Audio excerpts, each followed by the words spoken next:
सभी पत्रकार बंधुओं को नमस्कार। आज की पत्रकार वार्ता ऑपरेशन सिंदूर, उसके पहले पहलगाम की घटना और उसके बाद सीज फायर का अनाउंसमेंट, इन मुद्दों पर बात करने के लिए बुलाई गई है। पूरा देश पहलगाम की घटना के बाद, जिसमें भारत के 25 और नेपाल के एक निर्दोष निहत्थे लोगों की आतंकवादियों ने गोली मार के हत्या कर दी,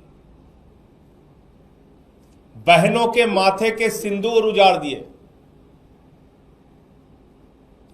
200 किलोमीटर हिंदुस्तान की धरती में पाकिस्तानी आतंकवादी आता है, पाकिस्तान के द्वारा पोषित फंडिंग किया हुआ आतंकवादी आता है, हमारे निर्दोष निहत्थे लोगों को मार के चला जाता है, बहनों के सिंदूर उजाड़ के चला जाता है। और उस घटना से पूरे देश में आक्रोश और गुस्सा है। आज भी लोग भूल नहीं पाए हैं उसको। उसके बाद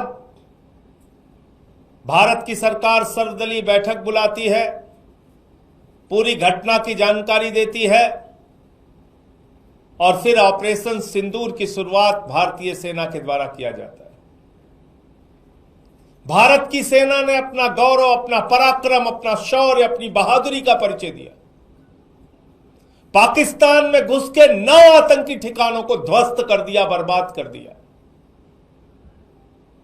हम सेना के शौर्य को नमन करते हैं, उनकी बहादुरी को नमन करते हैं।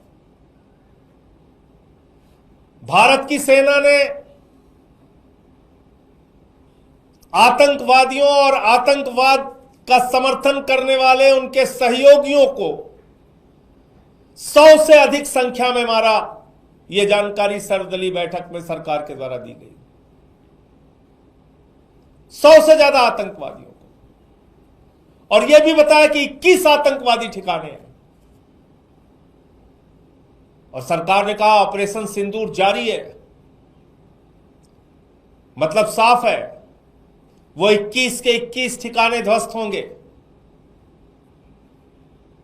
वो जो आतंकवादी पाकिस्तान से आके हमारी बहनों के मांगों के सिंदूर उजाड़ के गए, उन आतंकवादियों का नाश होगा, उनको मारा जाएगा, उनको पकड़ा जाएगा। क्योंकि ऑपरेशन सिंदूर तो शुरू उस वजह से हुआ कि पहलगाम में आतंकवादी आते हैं, वो निर्दोष लोगों को मार के चले गए। लेकिन जब भारतीय सेना इतनी बहादुरी का परिचय दे रही थी, पाकिस्तान को उनके घर में घुस के मार रही थी, हमारे जो तकनीक का विस्तार है वो इतना प्रबल था कि हमने पाकिस्तान की तरफ से होने वाले ड्रोन अटैक्स को विफल किया, हवा में विफल किया, उनके एयरबेस सिस्टम को नष्ट किया, उनके ड्रोन्स को नष्ट किया।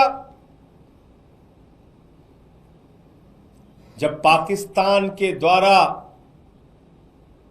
गुरुद्वारे पे हमला हुआ, राजौरी में हमारे एडीसी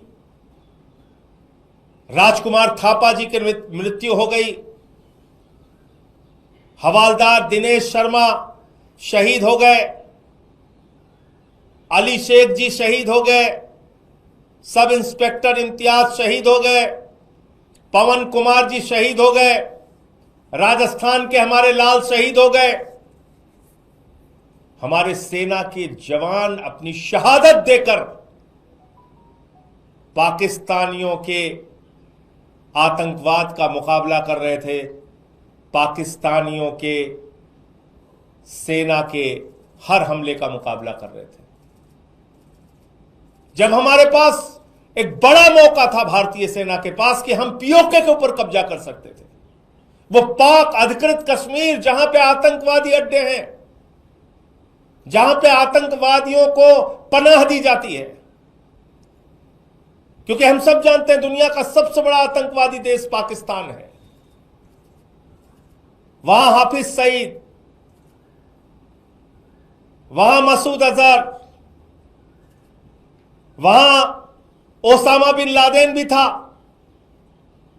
आतंकवादियों के बड़े बड़े अड्डे। और जब मसूद अजहर के परिवार के लोगों को निशाना बनाया गया तो सेना के अधिकारी उनके अंतिम संस्कार में शामिल होते हैं। पाकिस्तान के सेना के अधिकारी आतंकवादी के परिवार के मारे जाने पे उसके अंतिम संस्कार में शामिल होते हैं, और अमेरिका के द्वारा प्रतिबंधित आतंकवादी वहां पे दिखता है।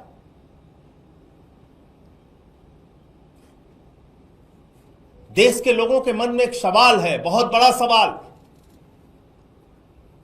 कि जब भारतीय सेना अपने शौर्य और पराक्रम का परिचय दे रही थी, इतनी बहादुरी से पाकिस्तान की सेना का मुकाबला कर रही थी, आतंकवादी अड्डों को नष्ट कर रही थी, पाक ऑक्यूपाइड हम कश्मीर पे हम कब्जा कर सकते थे, हम बलूचिस्तान में जो असंतोष है उसके कारण बलूचिस्तान को उनसे अलग कर सकते थे, उसी तरीके से जिस तरह से 1971 में बांग्लादेश को हमने अलग किया, 2 टुकड़े किए पाकिस्तान के। ऐसे समय में अमेरिका आपके सीज फायर डिक्लेयर कर रहा है। देश के लोगों के मन में सवाल है कि क्या यह 140 करोड़ हिंदुस्तानियों के स्वाभिमान और सम्मान के साथ खिलवाड़ नहीं? क्या यह भारत की संप्रभुता के साथ खिलवाड़ नहीं? क्या भारत जो दुनिया का सबसे बड़ा लोकतंत्र है, उसके ऊपर अमेरिका की दादागिरी चलेगी? अमेरिका का दबाव चलेगा? भारत और पाकिस्तान के बीच में जब भारतीय सेना अपने लक्ष्य को पाने की दिशा में अग्रसर थी, उस समय अमेरिका की धरती से सीज फायर डिक्लेयर हो रहा है। अमेरिका का राष्ट्रपति ट्रंप सीज फायर डिक्लेयर कर रहा है, और उसके बाद सरकार उसको मान जाती है। सीज फायर की शर्तें क्या पता नहीं।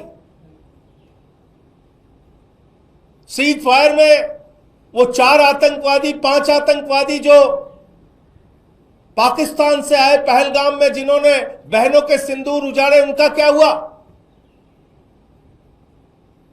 उनके खिलाफ कार्रवाई कब और कैसे होगी? पूरा देश आपसे पूछना चाहता है, प्रधानमंत्री नरेंद्र मोदी जी। भारत की संप्रभुता, भारत के स्वाभिमान और सम्मान के साथ खिलवाड़ करने की इजाजत किसी को नहीं है। भारत अपने फैसले लेने में सक्षम है, और देश के प्रधानमंत्री से लेकर कोई भी मंत्री हो या बड़े बड़े पद पर बैठने वाले लोग संप्रभुता की रक्षा का शपथ लेते हैं। इसलिए मैं कहना चाहता हूं, ये भारत की संप्रभुता पर एक प्रहार है। जब 78 वर्षों में हमारा एक ही स्टैंड रहा कि दोनों देश आपस में तीसरे देश की मध्यस्थता के बगैर बातचीत और फैसला लेंगे, तो अमेरिका की मध्यस्थता कहां से आ गई? ट्रंप की मध्यस्थता कहां से आ गई? और वो ट्रंप कह रहा है भारत और पाकिस्तान दोनों महान देश हैं। वो पाकिस्तान को महान देश मानता है। मोदी जी, क्या आप पाकिस्तान को महान देश मानते हैं? वो आतंकवादियों को पनाह देने वाला देश, वो आप भी उसको महान देश मानते हैं क्या? वो दोनों देशों को शक्तिशाली देश मानता है ट्रंप। आप पाकिस्तान जिनके यहां खाने के लिए मोहताज है, उनको आप शक्तिशाली देश मानते हैं।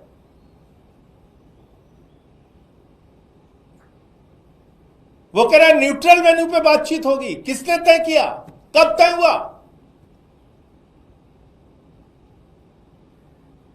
कहां यह फैसला हो गया? वो कह रहा है कश्मीर के मुद्दे पे भी बातचीत होगी। इसलिए ये पूरे देश के मन में गुस्सा है, नाराजगी है और लोगों के मन का सवाल है जिसको प्रधानमंत्री को सामने आके जवाब देना चाहिए। प्रधानमंत्री जी को इन विषयों पे, इन सवालों पर जवाब देना चाहिए।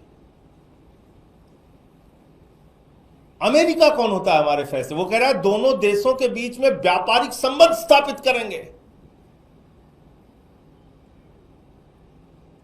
जो गद्दार देश 3 घंटे तक सीज फायर का पालन नहीं कर सका, उस गद्दार देश से आप उम्मीद करते हैं आप वहां के साथ व्यापारिक संबंध स्थापित करेंगे अमेरिका के कहने पर?